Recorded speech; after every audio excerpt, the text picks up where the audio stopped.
सीधा सवाल में बात होगी सड़कों की, बात गड्ढों की, विश्वगुरु बनने के सपने की और युवाओं के सड़कों में धंसने की, फंसने की, मौत हो जाने की। हम जी चौथी सबसे बड़ी अर्थव्यवस्था बन गए हैं, दुनिया भर में हमारा डंका बज रहा है और हमारे युवा, हमारा आम नागरिक सड़कों में बने गड्ढों में धंस रहा है, फंस रहा है, मौत हो रही है। अभी युवराज वाला मामला ठंडा भी नहीं हुआ था, ध्यान है ना, नोएडा में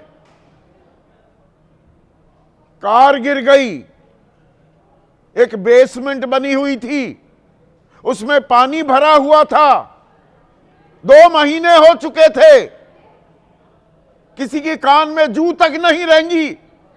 रात को वो लौटकर आ रहा था,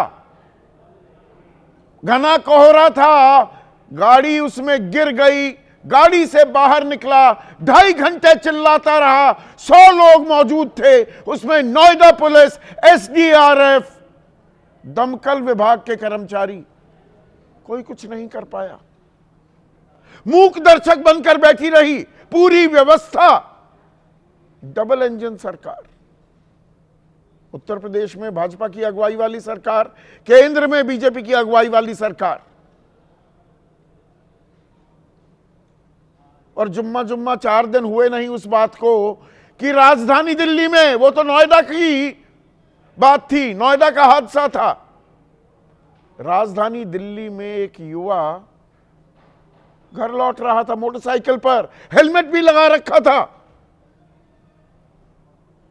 गड्ढे में गिर जाता है। कोई मार्किंग नहीं, कोई बैरिकेडिंग नहीं, कोई सूचना नहीं, कोई अधिकारी वहां नहीं, हो गई मौत। यहां ट्रिपल इंजन सरकार है, केंद्र में तो बीजेपी की अगुवाई वाली सरकार है ही, दिल्ली सरकार बीजेपी की सरकार, और एमसीडी पर भी बीजेपी का कब्जा, और मरने वाले का नाम कमल। ये होती है आयरनी, इससे दुखद कुछ हो सकता है। वो पार्टी जिसका चुनाव चिन्ह कमल है, उसी शहर में जहां उनकी सरकार है, कमल नाम का युवा, उसकी मौत हो जाती है, और मौत ऐसी दर्दनाक, घर वाले रात भर खाक छानते रहे, पुलिस वालों से गुहार लगाते रहे, 6 थानों में गए, कोई कुछ नहीं बता पाया। आरोप लग रहे हैं लोकेशन सर्च भी हुई तो डिलीट कर दी गई।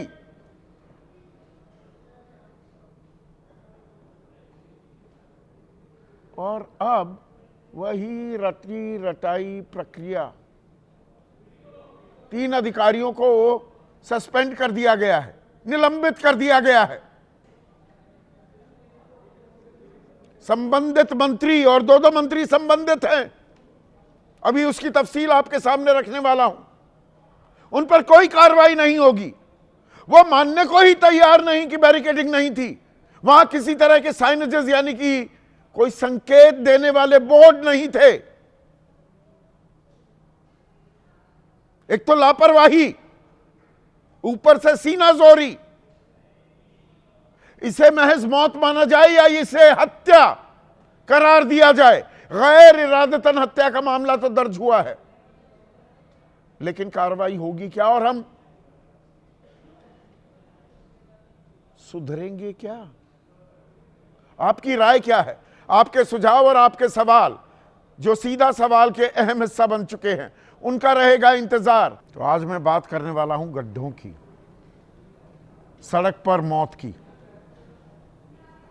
पहले जब हम रिपोर्टिंग करते थे, मैं 10-15 साल 20 साल पहले की बात कर रहा हूं, एक सवाल होता था कि सड़कों में गड्ढे हैं या गड्ढों में सड़क है। पर क्या दरअसल हमारी व्यवस्था गड्ढों में फंस गई है, धंस गई है? सवाल क्या बदल गया है? और यह सवाल क्यों पूछा जा रहा है? मैं किसी दूर दराज के गांव, ग्रामीण इलाके के किसी हादसे का जिक्र नहीं कर रहा हूं। यह देश के दिल, देश की राजधानी दिल्ली में हुआ।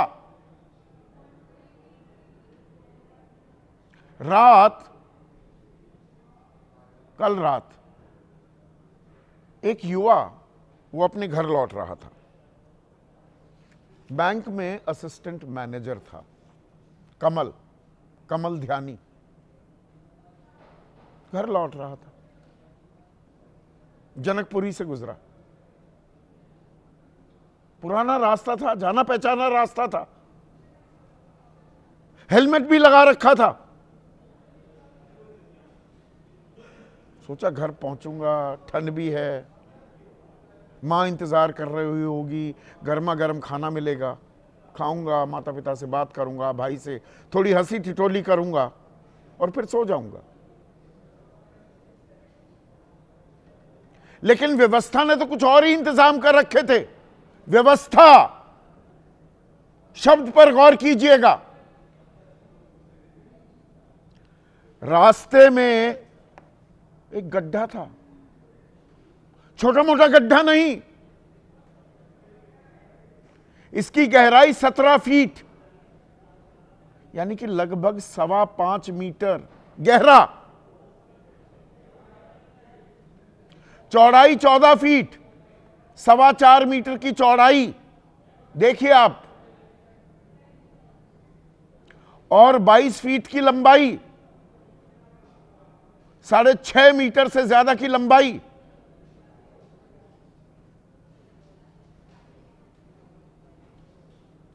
और ये इसमें गिर जाते हैं,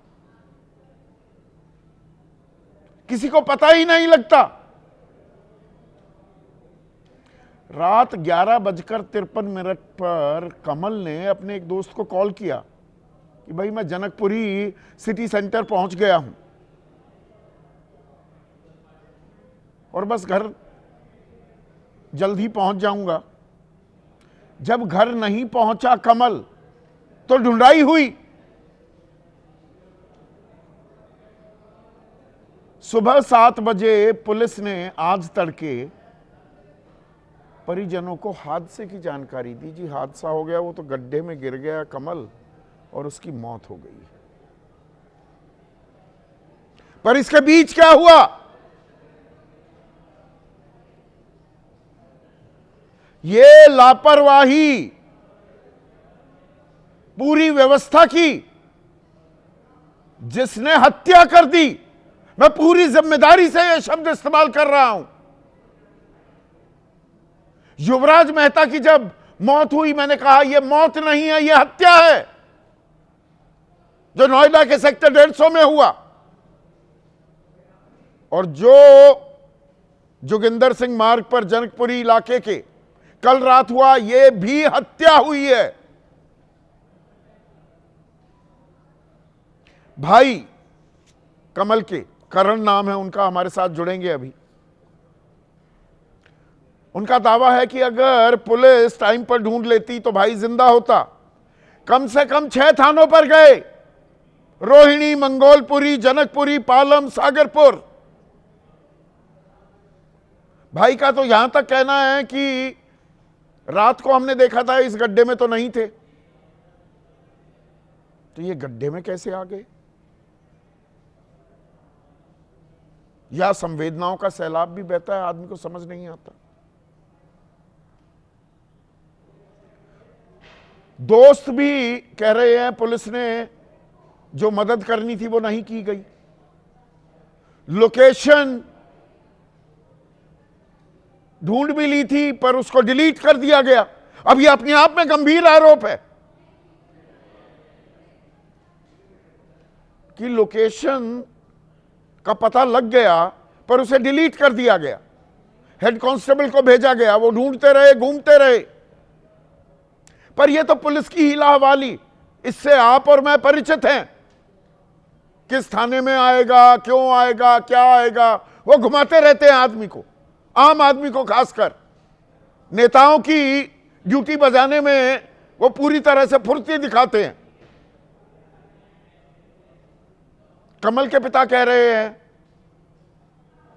ये मौत नहीं, सिस्टम ने उनकी हत्या कर दी है। पहले आरोप सुनिए परिवार के। प्रशासन गलती है, दिल्ली जल बोर्ड की गलती है। कल तक परसों वहाँ पे गड्ढा नहीं था। जी हाँ, वो गड्ढा भी फंसा, उसको पता नहीं था और रात को गड्ढे में क्यों किया। कम से कम 6 थानों में चक्कर लगाए हैं, कहीं से कोई सपोर्ट नहीं मिला, कोई सपोर्ट नहीं मिला। तो पुलिस ने बताया नहीं कि आप पूरी रात गड्ढे में था या कब उसे कुछ निकाला नहीं गया? बताया, उन्होंने सुबह बताया, वो भी उन्होंने खुद कॉल नहीं करी।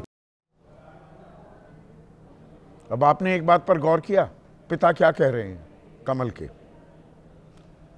कि कल तक वहां कोई गड्ढा नहीं था, तो गड्ढा खोद दिया गया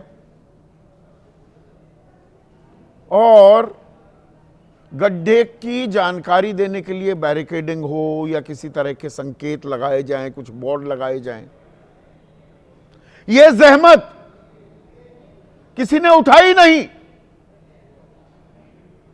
और एक जान चली गई।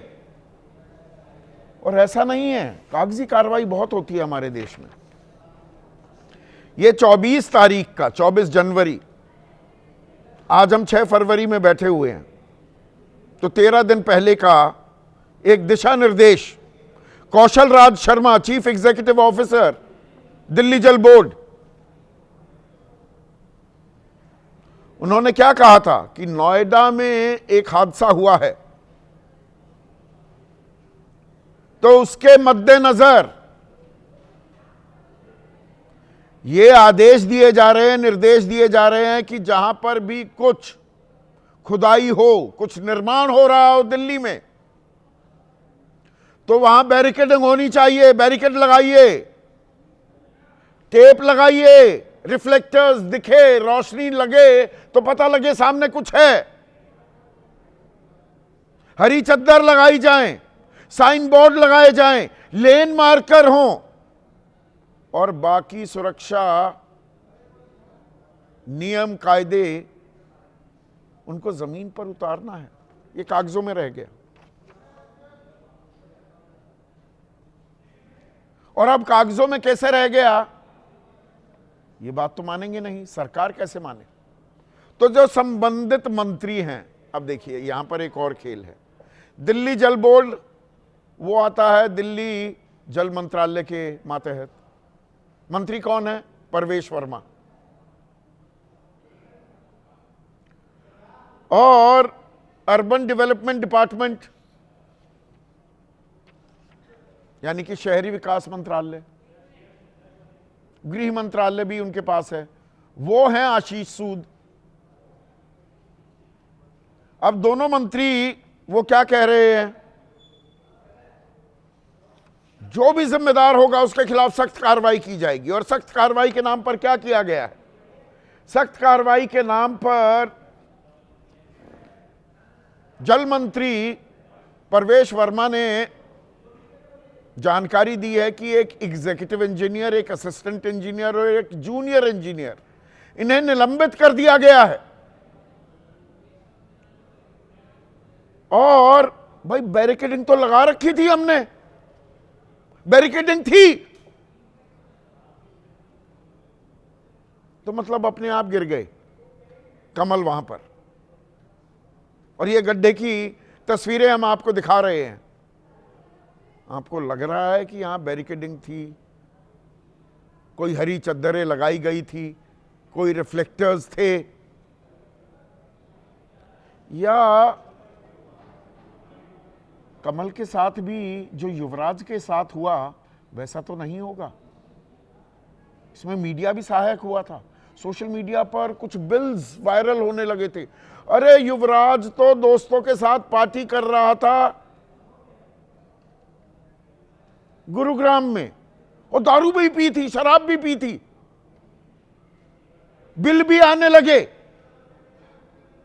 2 महीने से वो गड्ढा कैसे था वहां पर, उसमें पानी भरा हुआ था, वहां पर एक ट्रक ने भी एक्सीडेंट किया था, वो बैरिकेडिंग टूटी हुई थी,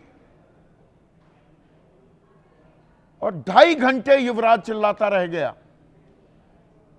और तमाशबीन बनी नोएडा पुलिस, दमकल विभाग, एसडीआरएफ खड़े रहे। इनके गुनाह को छिपाया जा रहा था, इसमें मीडिया भी साथी बना था। अब एक दो दिन बाद कुछ कहानी यहां भी रची जाएगी क्या? इतनी लेट क्यों आ रहा था भाई? मॉरल पुलिसिंग भी करने लगते हैं ना लोग, इतनी देर में क्यों आ रहा था कमल? अब दोनों मंत्री कह रहे हैं वहां तो बैरिकेडिंग थी। सौरभ भारद्वाज हमलावर हैं। आम आदमी पार्टी 10 साल रही दिल्ली में, अब वो विपक्ष में है तो वो भी आरोप लगा रहे हैं, उन्हें सुनिए। अपीयरेंटली तो ये दिखता है कि सभी सुरक्षा के मानक थे। मैंने यहाँ चीफ इंजीनियर जल बोर्ड को हिदायत दी है कि तुरंत एक कमेटी बनाकर यहाँ के सुरक्षा मानकों की जांच की जाए। पहले ही आके आपने क्लीन चिट, आप गए वहां पे क्लीन चिट देने गए कि भाई विभाग की कोई गलती नहीं है, मगर फिर भी हम जांच करा लेंगे। ऐसा कहीं होता है? अब आशीष सूद जो मंत्री हैं और परवेश वर्मा का मैंने जिक्र किया, सुरक्षा मानक थे, बैरिकेडिंग थी। अभी अभी जानकारी आ रही है जो ठेकेदार यहां निर्माण का कार्य कर रहा था उसके खिलाफ गैर इरादतन हत्या की एफआईआर प्राथमिकी दर्ज कर दी गई है। जब सब कुछ चंगा सी तो भाई किस बात की एफआईआर कर रहे हो? फिर कल दोबारा इंस्पेक्शन करने के लिए इंस्पेक्शन नोटिस जारी करवाया है आशीष सूद ने। उनके ओएसडी विवेक मित्तल कह रहे हैं सबको बिल्कुल तैयार सावधान रहने के लिए कहा गया है। एडिशनल चीफ सेक्रेटरी, सीईओ जल board, joint commissioner of police traffic, joint commissioner of police western range, district magistrate, deputy commissioner, DCP traffic, chief engineer, PWD, chief engineer, Delhi Jal board. तो फिर ये किस बात की हरकत दिखा रहे हैं जब कुछ हुआ ही नहीं? सिस्टम की तो गलती है ही नहीं। ये ट्रिपल इंजन सरकार जो बनी हुई है, इसने तो सब कुछ बंदोबस्त चाक चौबंद कर रखे थे। 1 लाख करोड़ का बजट है दिल्ली का, उसमें दिल्ली जल बोर्ड का 9,000 करोड़ का 10 महीने होने को आए, बजट को पेश हुए। 60% भी अभी बजट का इस 9,000 करोड़ का 5,400 करोड़ भी इस्तेमाल नहीं हो पाया है, और वो भी साफ सफाई के कार्यक्रम के लिए ही इस्तेमाल किया जा रहा है। 6 थानों में परिवार पागलों की तरह गुहार लगाता रहा। तो यही रह गया है क्या आम आदमी के लिए? चीख पुकार चीत्कार नहीं सुनेगी सरकार। अब आप में से बहुत से लोग कहेंगे अरे क्यों अपना गला फाड़ रहे हो संदीप चौधरी, 140 करोड़ का देश है, हो जाती हैं दुर्घटनाएं, क्या करें? हर जगह पुलिस वाले को थोड़ा तैनात कर सकते हैं। बिल्कुल, हम चौथी सबसे बड़ी अर्थव्यवस्था बन गए हैं, ये आंकड़े बड़े हम दिखाते हैं। सड़क दुर्घटनाओं के मामले में हम नंबर 1 हैं, चौथी सबसे बड़ी अर्थव्यवस्था हैं, पर सड़क दुर्घटनाओं के मामले में हम नंबर 1 हैं दुनिया में। 1,73,000 मौतें होती हैं भारत में सालाना दुर्घटना के चलते। 1,73,000, सही आंकड़ा, बिल्कुल एग्जैक्ट आंकड़ा भी दे देता हूं, 1,72,890। चीन की भी आबादी हमारे जितनी ही है। बहुत से लोग कहते हैं ना आबादी it's a function of the population. वहां 60,676, 1/3। अमेरिका सबसे बड़ी अर्थव्यवस्था पूरी दुनिया की, सिर्फ 42,514।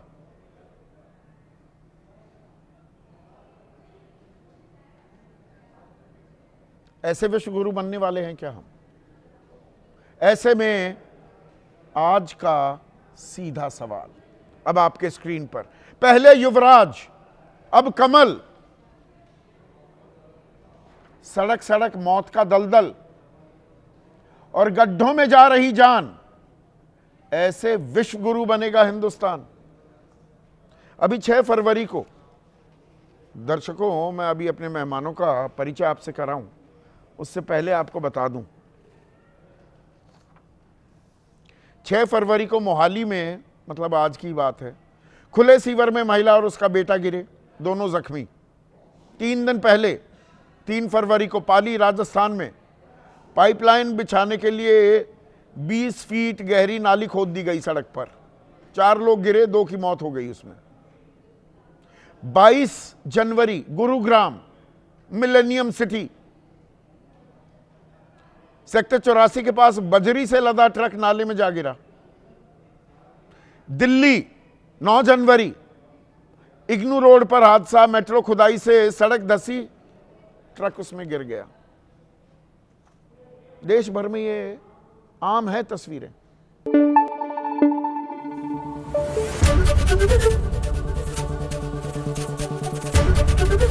एबीपी न्यूज आपको रखे आगे।